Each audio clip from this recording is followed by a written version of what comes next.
itong issue po na ginawa ng China, especially ang Chinese Embassy here in Manila. Nandito ho yung embassy ng China. Doon sa pag-amin nila na meron silang ni-record o recorded na usapan daw sa isang mataas na opisyalis ng Philippine Military at di umano ay merong napagkasunduan tungkol sa West Philippine Sea. Napakadelikado po niyan.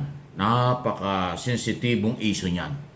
Kasi meron po tayong anti-wiretapping law na baka hindi alam ng Chinese government, Chinese authority, na yan ay isang batas na napaka-importante sa Pilipinas para maiwasan ang illegal na pagre-record, bawal na pagre-record kung hindi alam ng kausap o ng kabilang parte sa kanilang meeting kung anuman.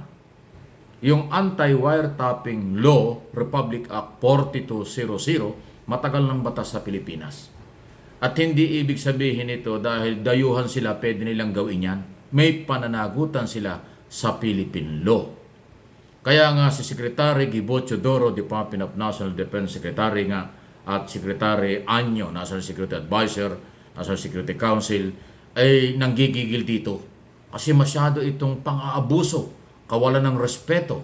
Isipin mo, yung mga Chinese official na nasa embassy nila, dito sa Manila, makikipag-usap sa mga taga-gobyernong Pilipinas, sundalo o sibilyan, tapos ire-record nila at gagawin nilang ebidensya sa kung anuman ang pinag-uusapan. Bawal na bawal yan, pagsabotahe yan. Yan po yung dahilan kung bakit voluntaring nag-leave as Vice Admiral Westcon, Western Command ng Philippine Military, Philippine Navy, si Vice Admiral Albert Carlos. Kasi siya yung sinasabing posibleng nakausap. At idinidinay naman niya na wala naman hong napag-usapan kung anuman. At wala namang authority ang military na makipag-usap, negotiate sa Chinese official o Chinese government dahil ang chairman ng foreign policy ay si Pangulong Marcos.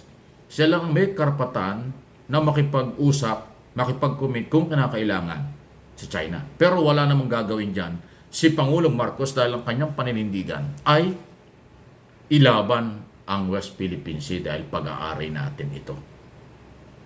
Kaya nanggigigil ang mga opisyalis ng pamahalaan dahil patuloy po ang pagyura, patuloy ang paninira, patuloy ang mga paglabag sa batas ng China.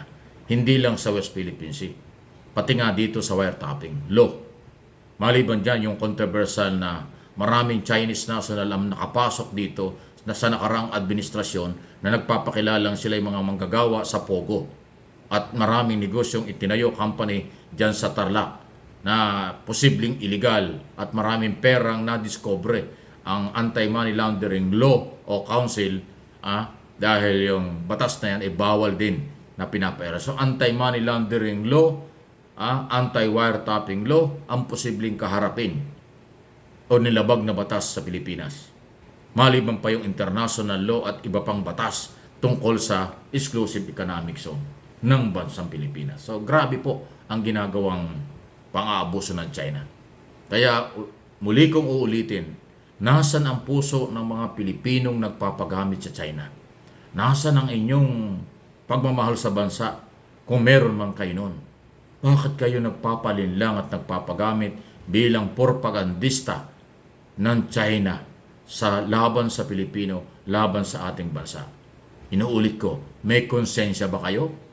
Di ba kayo nahihiya sa inyong mga pamilya, sa inyong mga anak, magiging apo o apo, na kayo nagpapagamit sa mga bansang nang-aabuso sa ating bansa dito sa Pilipinas? Okay? Any comment, reaction, okay lang po. Sa iba nating mga balita, eto na, kinasuhan na po ng ating pamahalaan, especially ng Ombudsman, patungo ng Sandigang Bayan yan at iba pa, ang mga dating opisyalis po ng Duterte administration sa di umano ay korupsyon or anomalya. Okay, iyan po ay dating Secretary Francisco Duque ng Department of Health at saka ho yung businessman na si Lau na dating Undersecretary ng Presidential or Department of Budget and Management. tungkol yan dun sa issue pa rin ng COVID or mga binili na mga gamit para ho dun sa COVID nung nakaraang gobyerno. So nakitaan ng mga otoridad ng probable cause or pwedeng dahilan, paraan para kasuhan si Duque na matagal nung sekretarya ng Department of Health.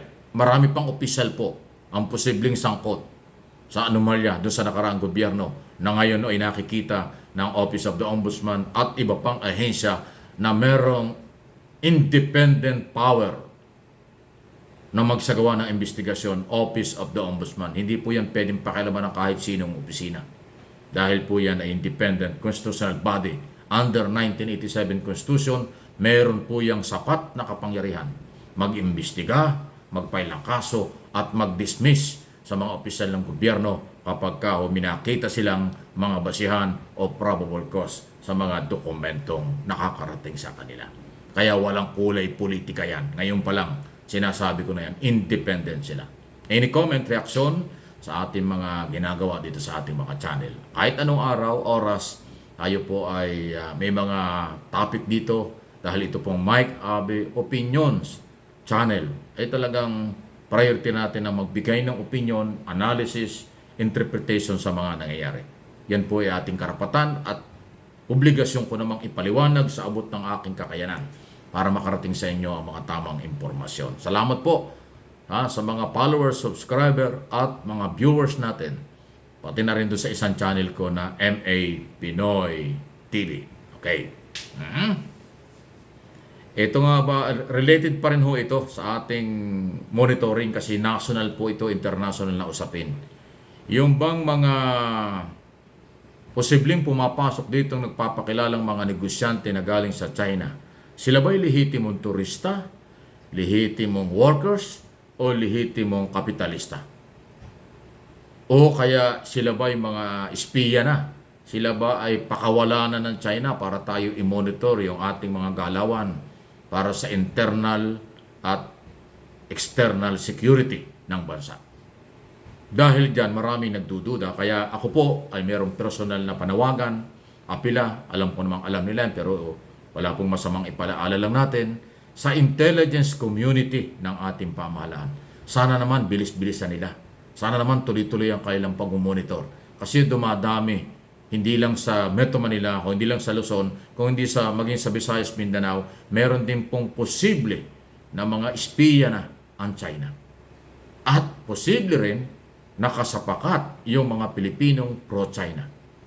Yung mga pwede rin sabihin nating anti-Marcos kasi nga po malawak ang ginagawa ng China para pag-away-awayin, sirain ang focus ng Philippine government at ng mga Pilipino doon sa paninindigan sa West Philippine Sea. Kaya marami silang ginagawang saywar, marami silang ginagawang operasyon para nila ma-penetrate ang ating bansa.